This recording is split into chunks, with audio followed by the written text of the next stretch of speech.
Capítulo 25. El Éxodo.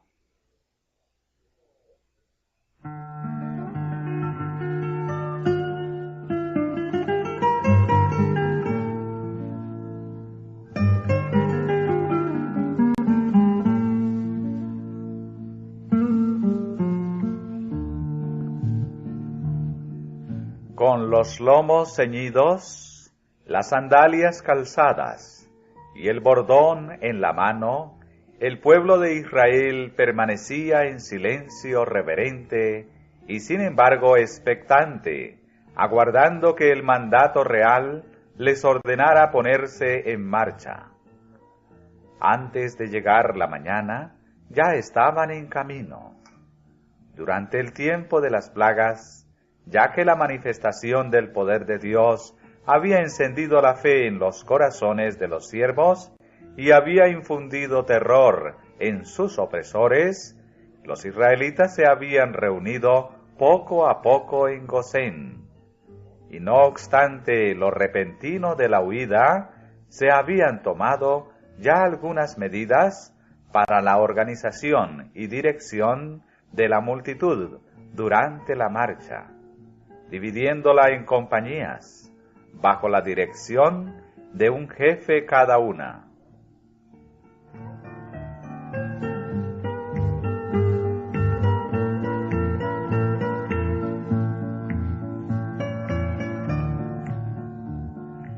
Y salieron como 600,000 hombres de a pie, sin contar los niños. Y también subió con ellos grande multitud de diversa suerte de gentes. Esta multitud se componía no sólo de los que obraron movidos por la fe en el Dios de Israel, sino también de un número mayor de individuos que trataban únicamente de escapar de las plagas, o que se unieron a las columnas en marcha por pura excitación y curiosidad. Esta clase de personas fue siempre un obstáculo y un lazo para Israel.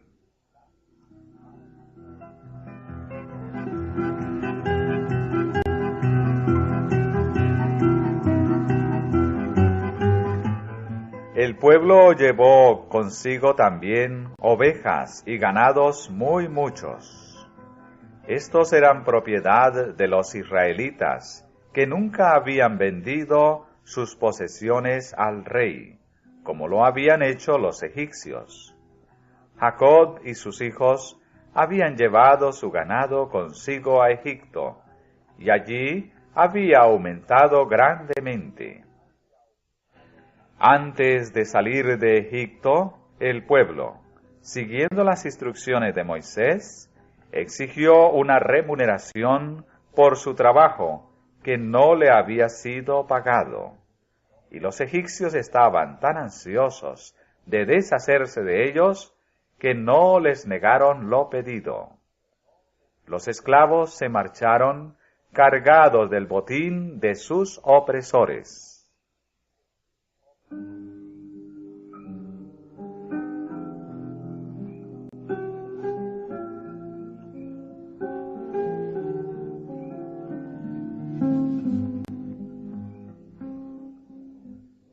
Aquel día completó la historia revelada a Abraham en visión profética siglos antes.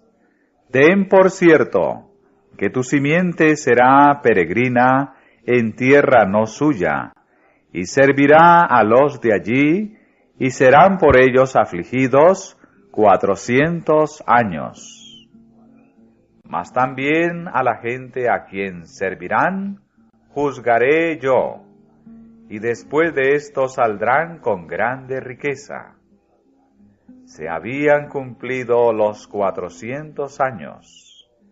En aquel mismo día sacó Jehová a los hijos de Israel de la tierra de Egipto por sus escuadrones. Al salir de Egipto, los israelitas llevaron consigo un precioso legado, los huesos de José, que habían esperado por tanto tiempo el cumplimiento de la promesa de Dios, y que durante los tenebrosos años de esclavitud habían servido a manera de recordatorio que anunciaba la liberación de los israelitas.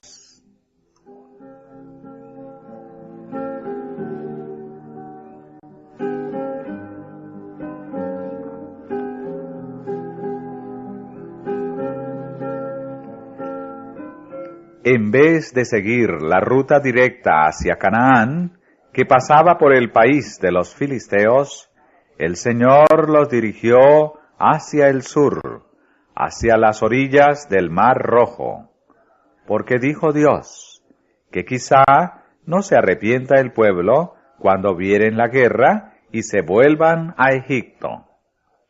Si hubieran tratado de pasar por Filistea, habrían encontrado oposición, pues los filisteos, considerándolos como esclavos que huían de sus amos, no habrían vacilado en hacerles la guerra. Los israelitas no estaban preparados para un encuentro con aquel pueblo poderoso y belicoso. Tenían un conocimiento muy limitado de Dios y muy poca fe en Él, y se habrían aterrorizado y desanimado. Carecían de armas, y no estaban habituados a la guerra. Tenían el espíritu deprimido por su prolongada servidumbre, y se hallaban impedidos por las mujeres y los niños, los rebaños y las manadas. Al dirigirlos por la ruta del Mar Rojo, el Señor se reveló como un Dios compasivo y juicioso.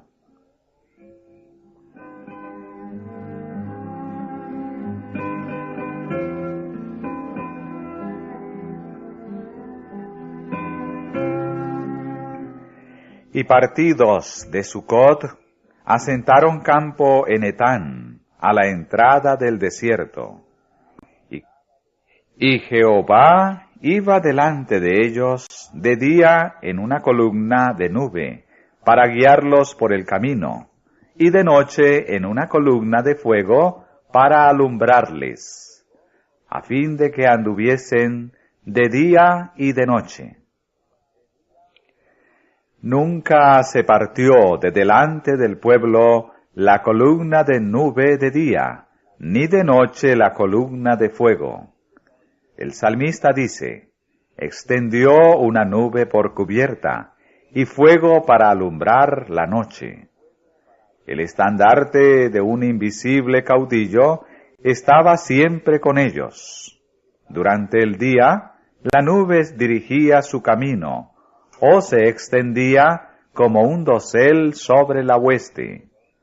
Servía de protección contra el calcinante sol, y con su sombra y humedad daba grata frescura en el abrasado y sediento desierto.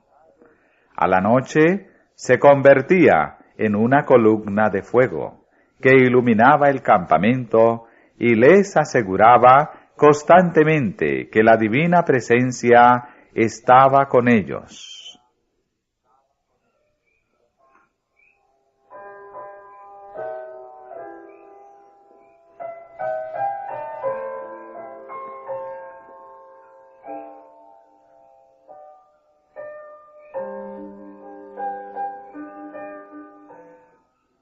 En uno de los pasajes más hermosos y consoladores de la profecía de Isaías, se hace referencia a la columna de nube y de fuego para indicar cómo custodiará Dios a su pueblo en la gran lucha final con los poderes del mal.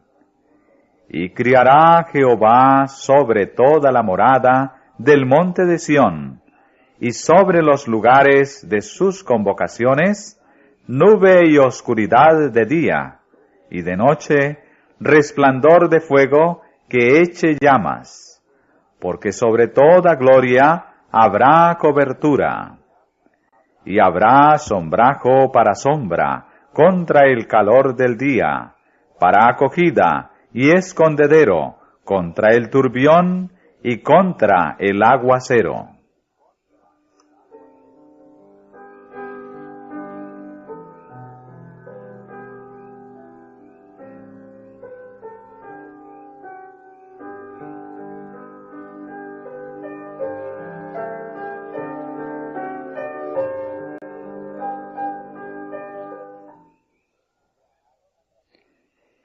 Viajaron a través del lóbrego y árido desierto.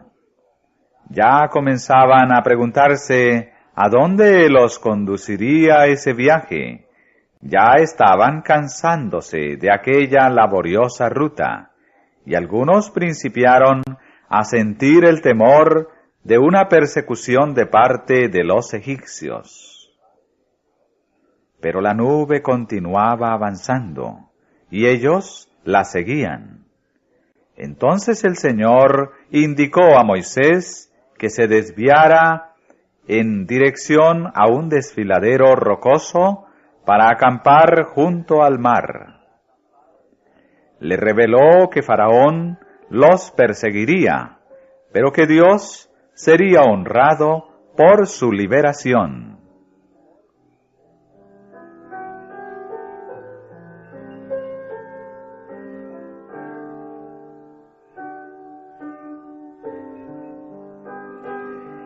En Egipto se esparció la noticia de que los hijos de Israel, en vez de detenerse para adorar en el desierto, iban hacia el Mar Rojo. Los consejeros de Faraón manifestaron al rey que sus esclavos habían huido para nunca más volver. El pueblo deploró su locura de haber atribuido la muerte de los primogénitos al poder de Dios. Los grandes hombres, reponiéndose de sus temores, explicaron las plagas por causas naturales. ¿Cómo hemos hecho esto de haber dejado ir a Israel para que no nos sirva? Era su amargo clamor.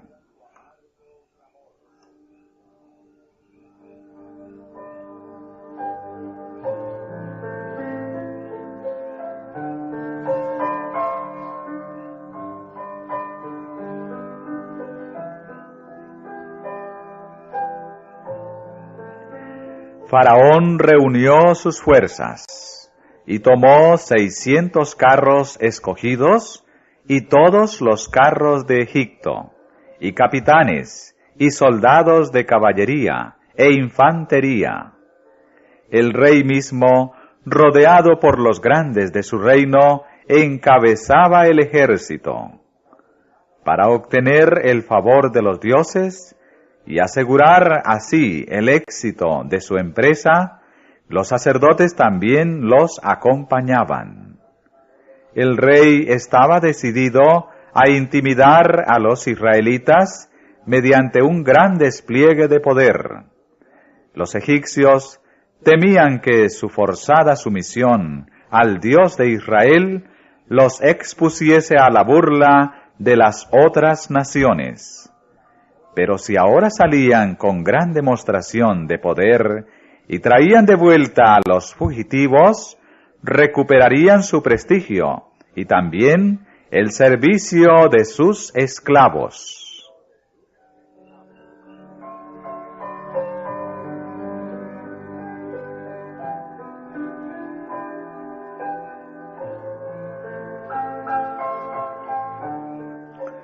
Los hebreos estaban acampados junto al mar, cuyas aguas presentaban una barrera aparentemente infranqueable ante ellos, mientras que por el sur una montaña escabrosa obstruía su avance. De pronto divisaron a lo lejos las relucientes armaduras y el movimiento de los carros, que anunciaban la vanguardia de un gran ejército. A medida que las fuerzas se acercaban, se veía a las huestes de Egipto en plena persecución. El terror se apoderó del corazón de los israelitas. Algunos clamaron al Señor, pero la mayor parte de ellos se apresuraron a presentar sus quejas a Moisés. ¿No había sepulcros en Egipto que nos has sacado para que muramos en el desierto? ¿Por qué lo has hecho así con nosotros, que nos has sacado de Egipto? ¿No es esto lo que te hablamos en Egipto, diciendo, déjanos servir a los egipcios? Que mejor nos fuera servir a los egipcios que morir nosotros en el desierto.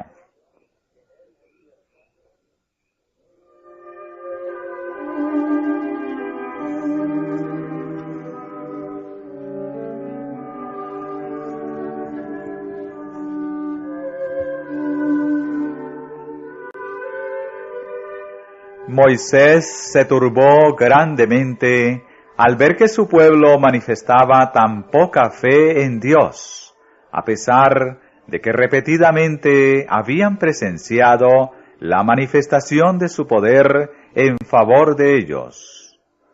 ¿Cómo podía el pueblo culparle de los peligros y las dificultades de su situación cuando él había seguido el mandamiento expreso de Dios? Era verdad que no había posibilidad de liberación a no ser que Dios mismo interviniera en su favor. Pero habiendo llegado a esta situación por seguir la dirección divina, Moisés no temía las consecuencias. Su serena y confortadora respuesta al pueblo fue: no temáis, estáos quedos, y ved la salud de Jehová que Él hará hoy con vosotros. Porque los egipcios que hoy habéis visto, nunca más para siempre los veréis. Jehová peleará por vosotros, y vosotros estaréis quedos.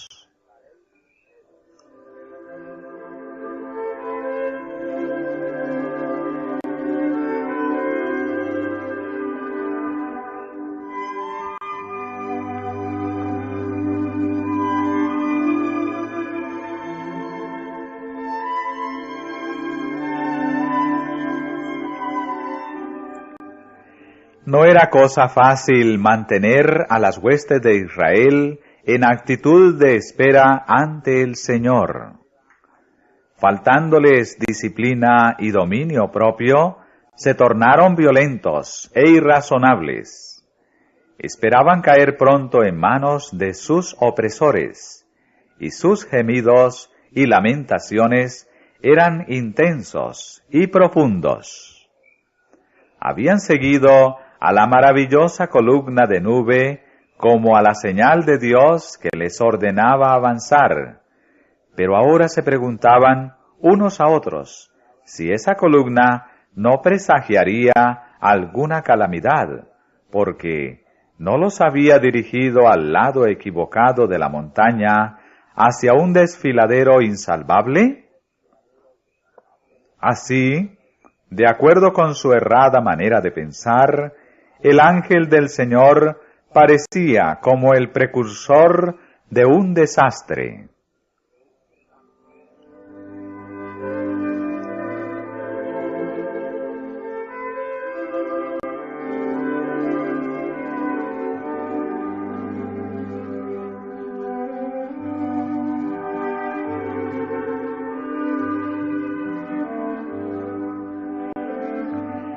Pero entonces, he aquí, que al acercarse las huestes egipcias, creyéndolos presa fácil, la columna de nube se levantó majestuosa hacia el cielo, pasó sobre los israelitas, y descendió entre ellos y los ejércitos egipcios.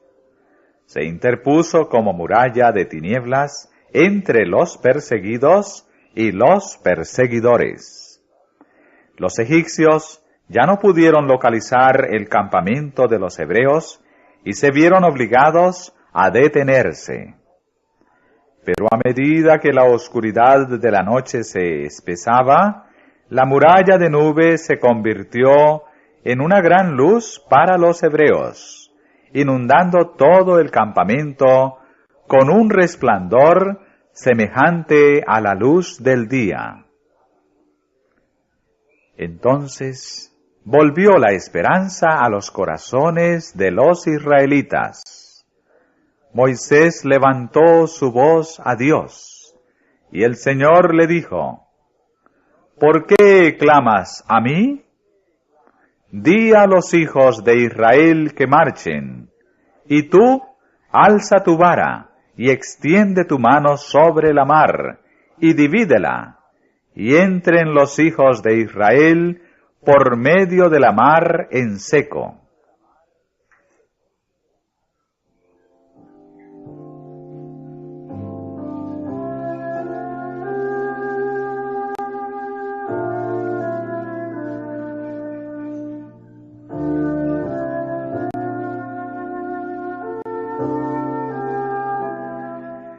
El salmista, describiendo el cruce del mar por Israel, cantó: En la mar fue tu camino, y tus sendas en las muchas aguas, y tus pisadas no fueron conocidas. Condujiste a tu pueblo como ovejas, por mano de Moisés y de Aarón.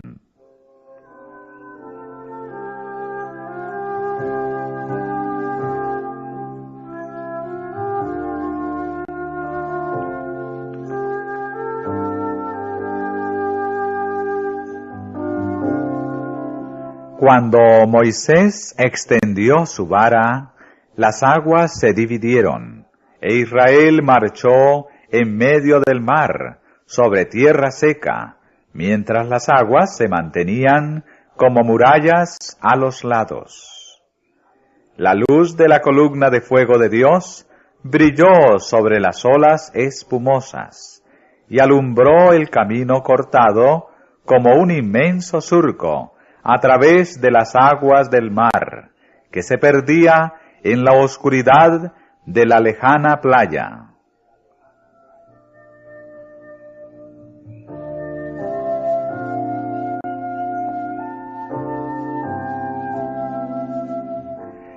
Y siguiéndolos los egipcios, entraron tras ellos hasta el medio de la mar, toda la caballería de Faraón, sus carros y su gente de a caballo.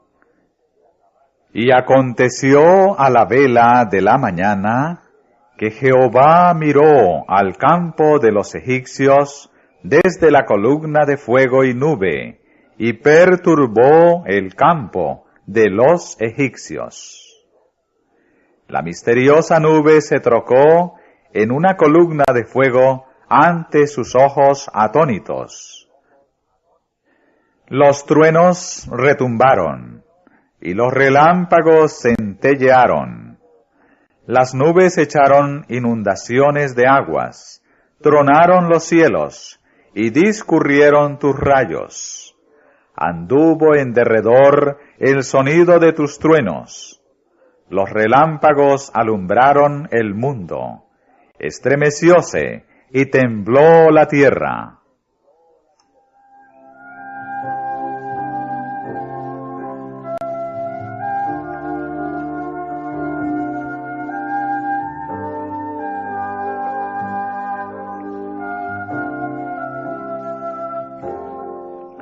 La confusión y la consternación se apoderaron de los egipcios.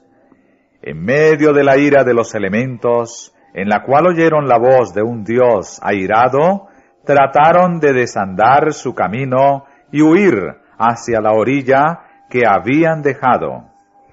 Pero Moisés extendió su vara, y las aguas amontonadas, silbando y bramando, hambrientas de su presa, se precipitaron sobre ellos y tragaron al ejército egipcio en sus negras profundidades.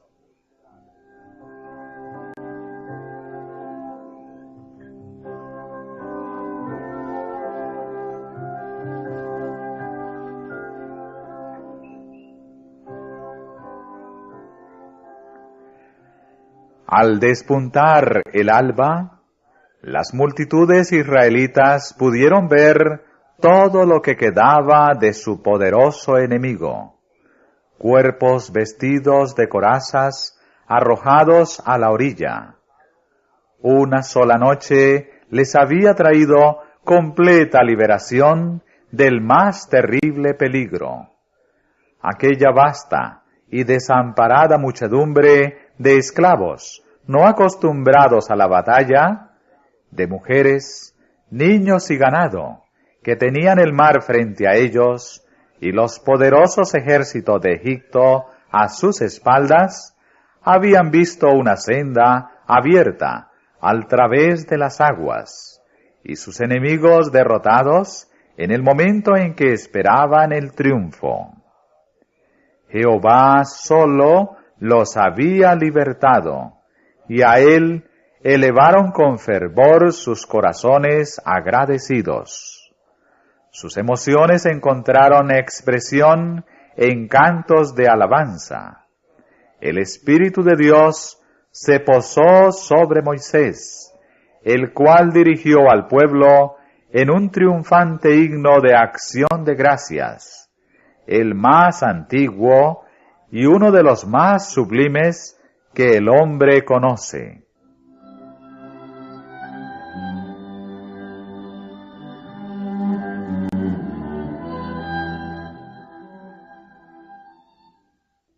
Cantaré yo a Jehová, porque se ha magnificado grandemente, echando en la mar al caballo y al que en él subía.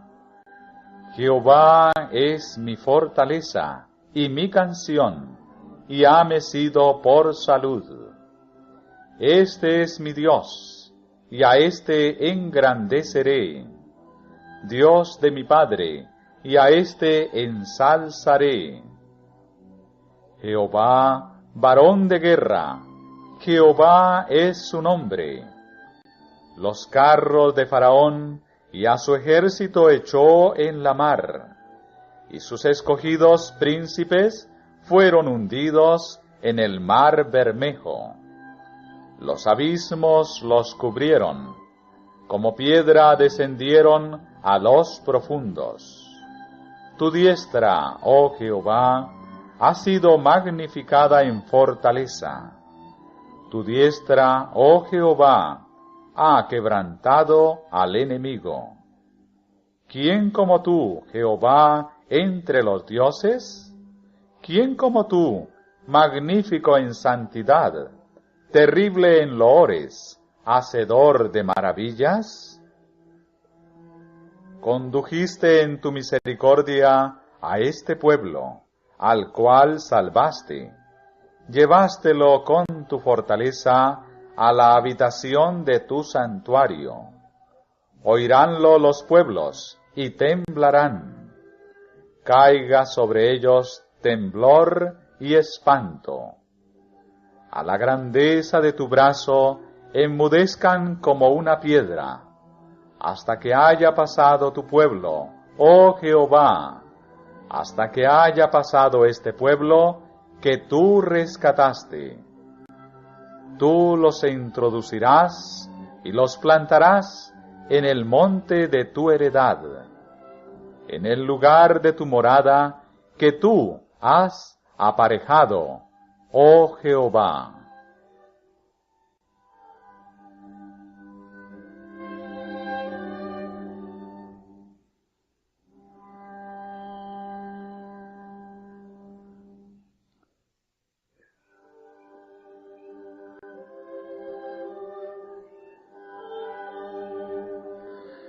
Como una voz que surgiera de gran profundidad, elevaron las vastas huestes de Israel ese sublime tributo.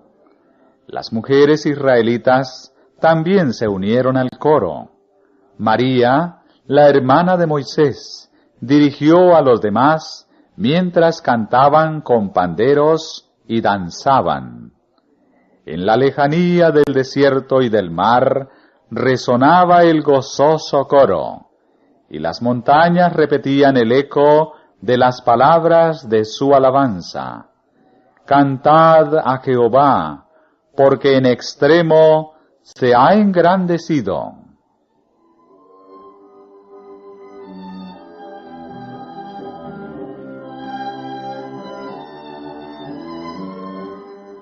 Este canto y la gran liberación que conmemoraba hicieron una impresión imborrable en la memoria del pueblo hebreo. Siglo tras siglo fue repetido por los profetas y los cantores de Israel para atestiguar que Jehová es la fortaleza y la liberación de los que confían en Él.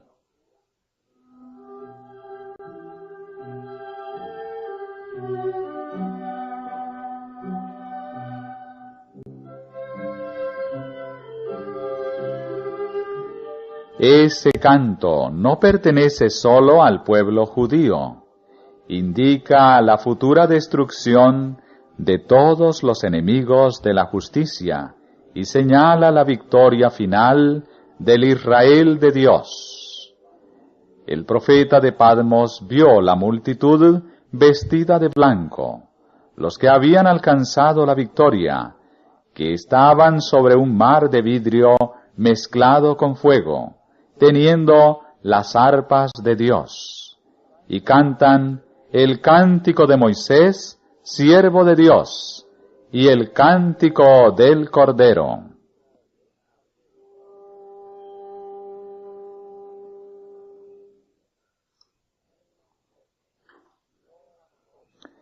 No a nosotros, oh Jehová, no a nosotros, sino a tu nombre da gloria, por tu misericordia, por tu verdad.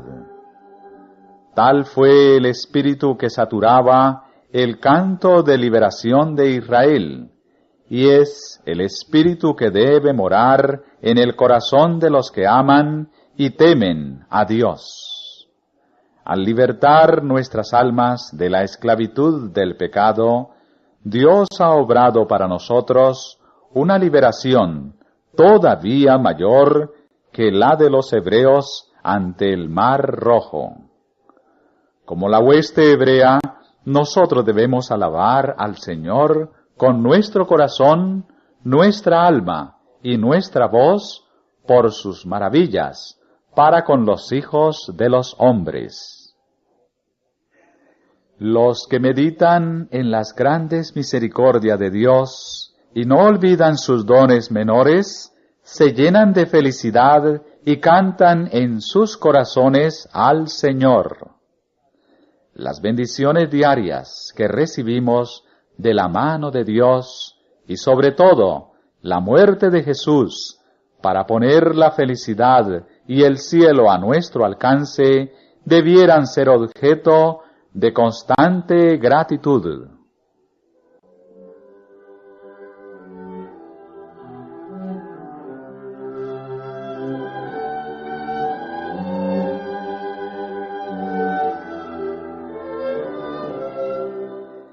¡Qué compasión! ¡Qué amor sin par! Nos ha manifestado Dios a nosotros, perdidos pecadores, al unirnos a Él, para que seamos su tesoro especial. ¿Qué sacrificio ha hecho nuestro Redentor para que podamos ser llamados hijos de Dios? Debiéramos alabar a Dios por la bendita esperanza que nos ofrece en el gran plan de redención. Debiéramos alabarle por la herencia celestial y por sus ricas promesas. Debiéramos alabarle porque Jesús vive para interceder por nosotros.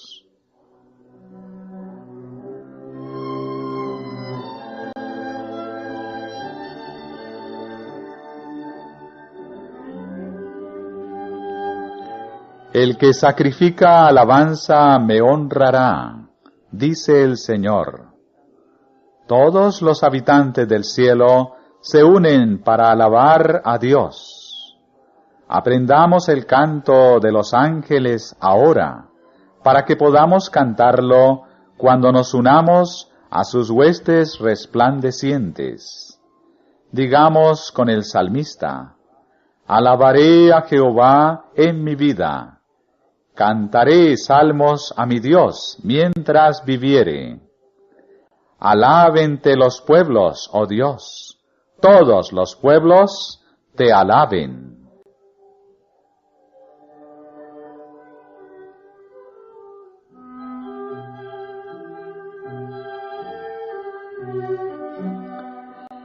En su providencia, Dios mandó a los hebreos que se detuvieran frente a la montaña junto al mar, a fin de manifestar su poder al liberarlos y humillar señaladamente el orgullo de sus opresores.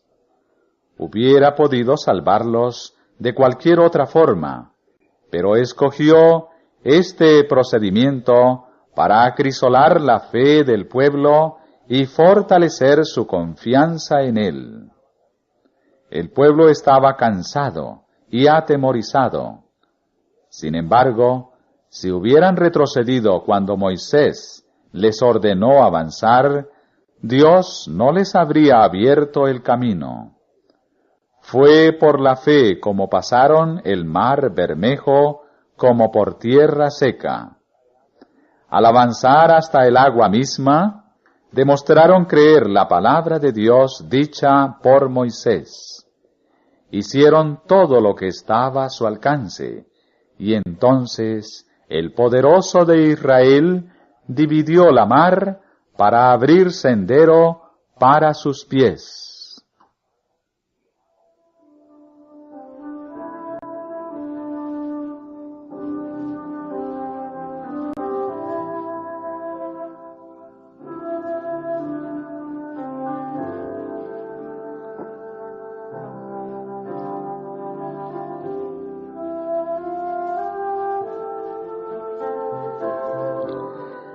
En esto se enseña una gran lección para todos los tiempos. A menudo la vida cristiana está acosada de peligros y se hace difícil cumplir el deber. La imaginación concibe la ruina inminente delante y la esclavitud o la muerte detrás. No obstante, la voz de Dios dice claramente: avanza. Debemos obedecer este mandato, aunque nuestros ojos no puedan penetrar las tinieblas, y aunque sintamos las olas frías a nuestros pies. Los obstáculos que impiden nuestro progreso no desaparecerán jamás ante un espíritu que se detiene y duda. Los que postergan la obediencia hasta que toda sombra de incertidumbre desaparezca y no haya ningún riesgo de fracaso o derrota, no obedecerán nunca. La incredulidad nos susurra: esperemos que se quiten los obstáculos y podamos ver claramente nuestro camino. Pero la fe nos impele valientemente a avanzar, esperándolo todo y creyéndolo todo.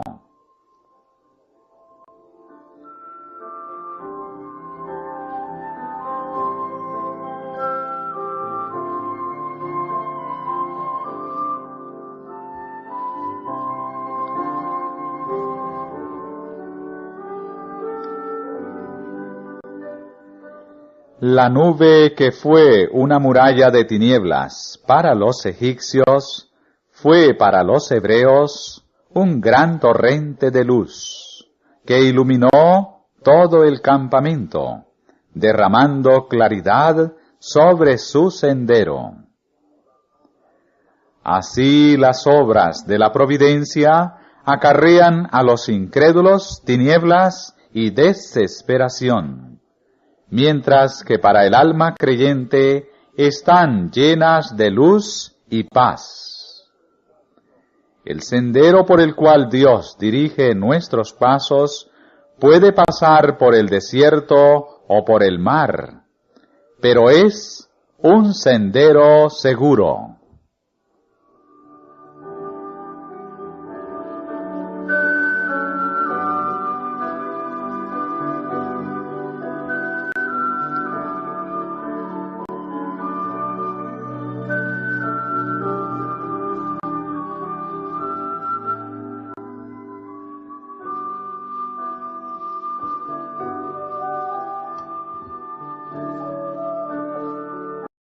Camino. Durante el tiempo de las plagas, ya que la manifestación del poder de Dios había encendido la fe en los corazones de los siervos y había infundido terror en sus opresores, los israelitas se habían reunido poco a poco en Gosén. Y no obstante lo repentino de la huida, se habían tomado ya algunas medidas para la organización y dirección de la multitud durante la marcha, dividiéndola en compañías, bajo la dirección de un jefe cada una.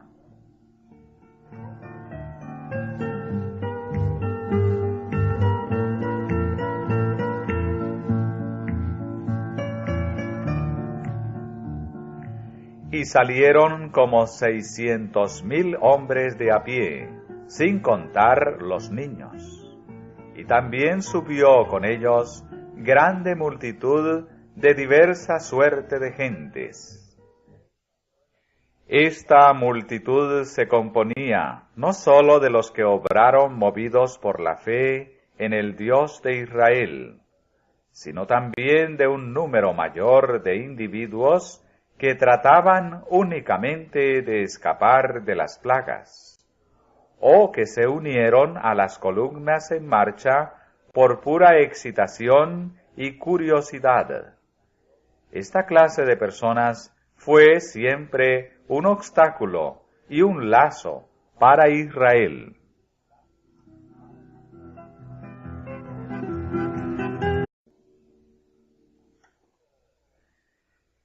Capítulo 25. El Éxodo.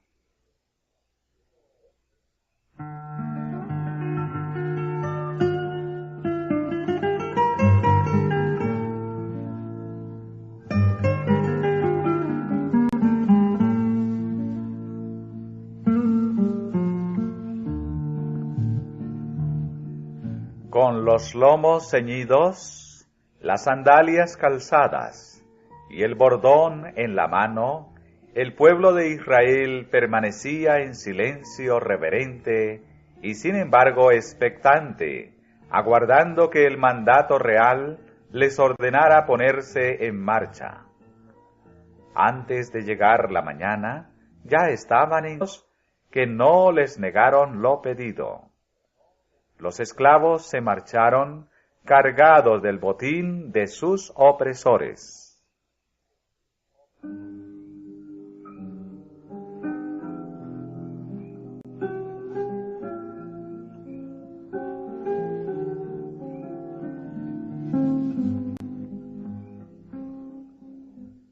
Aquel día completó la historia revelada a Abraham en visión profética siglos antes. Ten por cierto que tu simiente será peregrina en tierra no suya, y servirá a los de allí, y serán por ellos afligidos 400 años.